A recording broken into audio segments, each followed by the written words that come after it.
Saya akan jelaskan tentang definisi family therapy.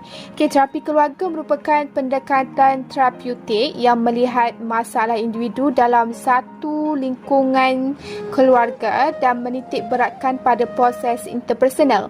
Namun, terapi keluarga ini juga adalah intervensi yang spesifik dengan tujuan membina komunikasi secara terbuka. Okey, kita lihat dari segi definisi daripada tokoh Kartini Kartono dan Galigulo. Terapi keluarga ini adalah satu bentuk terapi kelompok di mana sesuatu masalah berlaku yang melibatkan hubungan antara individu dengan anggota keluarganya. Oleh sebab itu, seluruh ahli keluarga sangat memainkan peranan penting dalam usaha penyembuhannya. Berikut merupakan matlamat terapi keluarga. Matlamat yang pertama adalah untuk menyumbang hubungan yang lebih baik dalam keluarga. Ia membincangkan keperluan keluarga apabila seseorang ahli keluarga menghadapi penyakit mental atau fizikal yang mengubah tingkah laku dengan cara yang negatif. Matlamat yang kedua adalah untuk memerhati interaksi antara ahli keluarga. Matlamat yang ketiga pula ialah untuk melihat prestasi ahli keluarga yang tidak berinteraksi antara satu sama lain. Seterusnya, untuk mengubah struktur keluarga supaya lebih berfungsi dan proaktif. Matlamat yang kelima adalah untuk membantu keluarga memahami peranan diri sebagai ahli anggota atau ahli dalam sesebuah keluarga. Terapi keluarga atau lebih dikenali sebagai family therapy ini terdiri daripada 5 jenis. Antaranya ialah family system therapy. Ia merupakan sejenis rawatan yang memberi tumpuan untuk membantu seseorang mengatasi masalah kesihatan mental dengan memanfaatkan kekuatan hubungan kekeluargaan antara mereka. Jenis yang kedua ialah functional family therapy. Ini merupakan rawatan jangka pendek yang kerap digunakan untuk membantu golongan muda yang berdepan dengan masalah kekerasan, pencerobohan atau penyalahgunaan bahan. Terapi ini juga dapat membantu seseorang itu dan ahli keluarga dalam mencari jalan penyelesaian sambil memupuk kepercayaan dan juga rasa hormat antara satu sama lain. Jenis yang ketiga ialah narrative family therapy. Pendekatan ini pula mengajak ahli keluarga untuk menceritakan kisah mereka sendiri. Ini membuatkan mereka lebih memahami bagaimana pengalaman masa lalu mereka membentuk siapa mereka dan bagaimana mereka berinteraksi dengan orang lain. Ini juga membolehkan seseorang itu melihat situasi dengan lebih objektif dan bukannya dari pandangan terhadnya sendiri. Jenis yang keempat ialah psychoeducation. Kaedah ini memberi rawatan yang memberi tumpuan kepada mendidik ahli keluarga mengenai masalah kesihatan mental.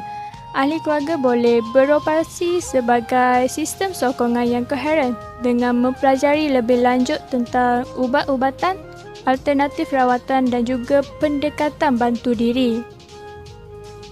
Jenis yang terakhir atau jenis yang kelima ialah supportive family therapy.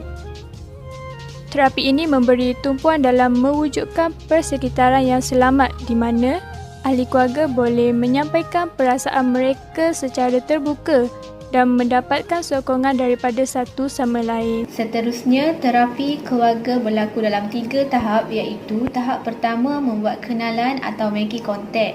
Tahap ini adalah untuk menumbuhkan kepercayaan dan membuat rancangan awal untuk mendapatkan penerimaan daripada keluarga. Tahap 2 pula ialah tahap huru-hara. Tahap ini adalah untuk membangunkan kesedaran melalui pengalaman.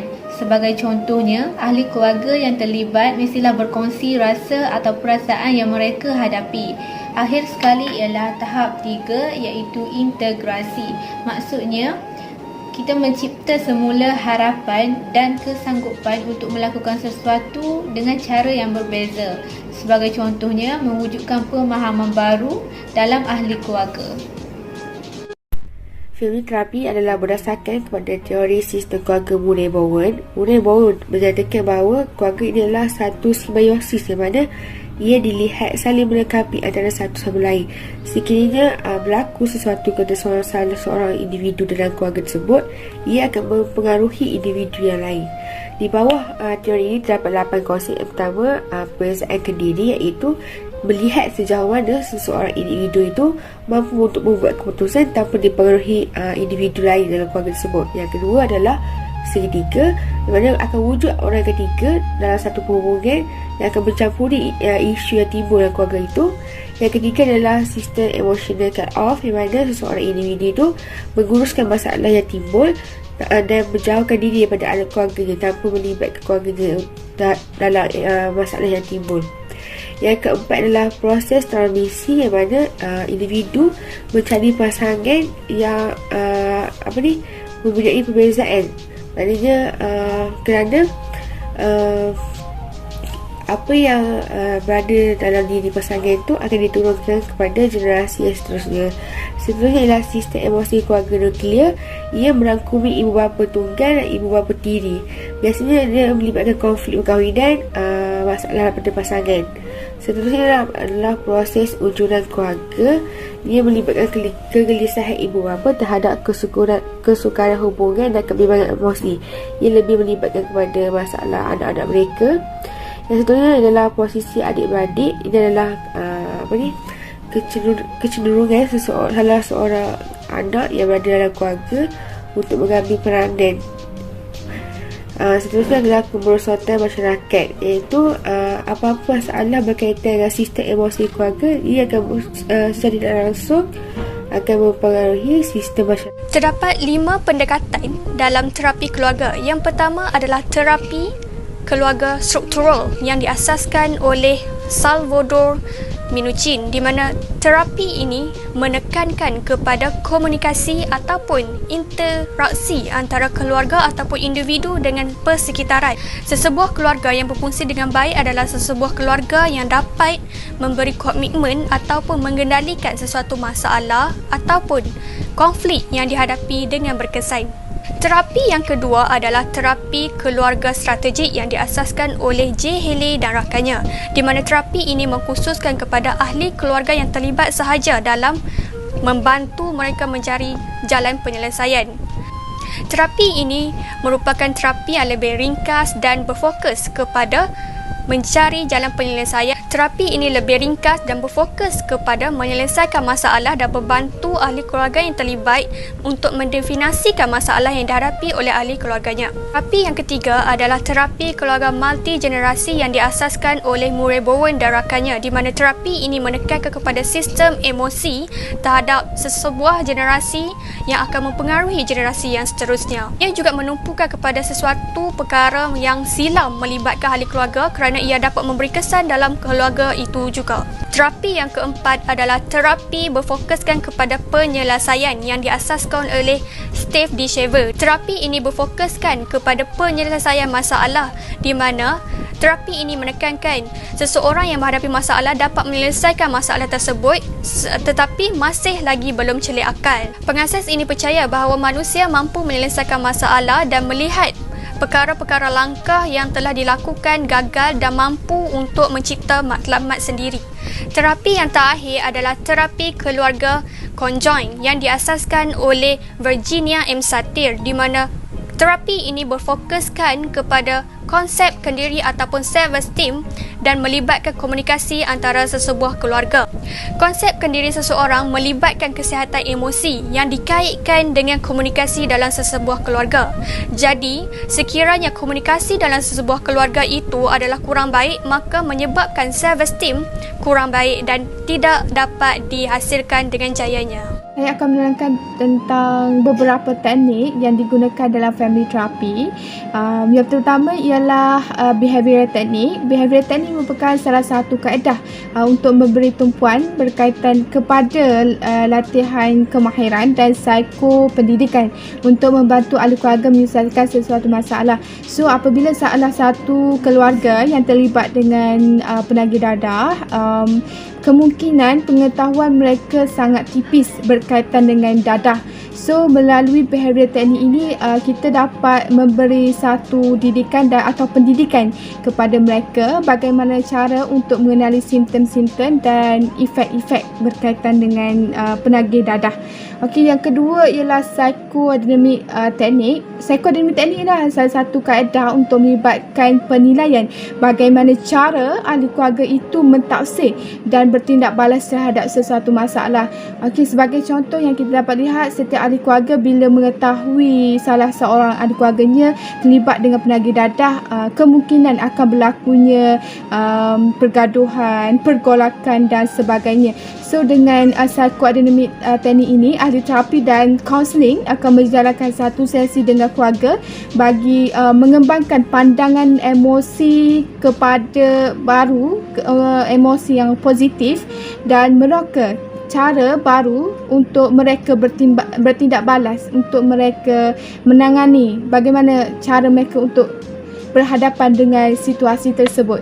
Okey, yang terakhirlah structural technique. Structural technique ini adalah salah satu kaedah bagaimana mereka untuk memberi tumpuan bagi membantu keluarga dengan sempadan dan dinamik kuasa dalam kalangan keluarga. Apa yang kita dapat lihat, apabila salah seorang ahli keluarga kita terlibat dengan penagih dadah, so kita akan rasa takut, rasa kebimbangan, rasa anxiety. So bila adanya structural teknik ini, ia dapat membantu keluarga untuk mewujudkan sempadan baharu dan bagaimana cara untuk kita tangani rutin harian kita dengan mereka, serta untuk meningkatkan cara kefungsian keluarga yang baru.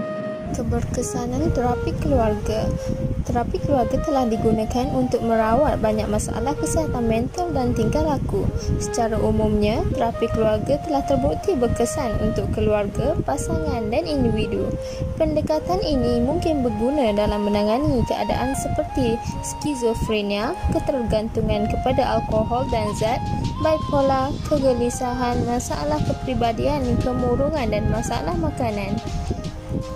Jadual di atas menunjukkan kajian statistik penagih dadah yang dibuat oleh agensi anti dadah AADK. Di dalam data tersebut menunjukkan kes yang semakin menurun.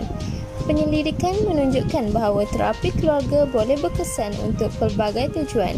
Pada tinjauan 2018 mendapati bahawa terapi keluarga boleh berguna dalam merawat masalah yang berfokus pada orang dewasa, termasuklah gangguan hubungan, keganasan pasangan intim, gangguan mood, gangguan kegelisahan, psikosis, masalah alkohol dan penyesuaian terhadap penyakit fizik kronik. Satu kajian pada tahun 2019 pula mendapati bahawa terapi keluarga dapat membantu meningkatkan pelbagai bidang fungsi keluarga untuk membantu remaja yang mengalami masalah kesihatan mental. Tinjauan mendapati bahawa terapi keluarga menunjukkan keberkesanan dalam merawat masalah tingkah laku, masalah emosi, gangguan makan, masalah somatik dan pemulihan dari penyalahgunaan atau pengabaian. Tinjauan pada 2020 pula, terapi keluarga menunjukkan keberkesanan yang wajar dengan pola yang semakin berkurangan dan menurun dari tahun-tahun sebelumnya. Kajian ini juga mendapati bahawa ia berguna sama ada semasa digunakan secara bebas atau sebagai sebahagian daripada program rawatan multimodal.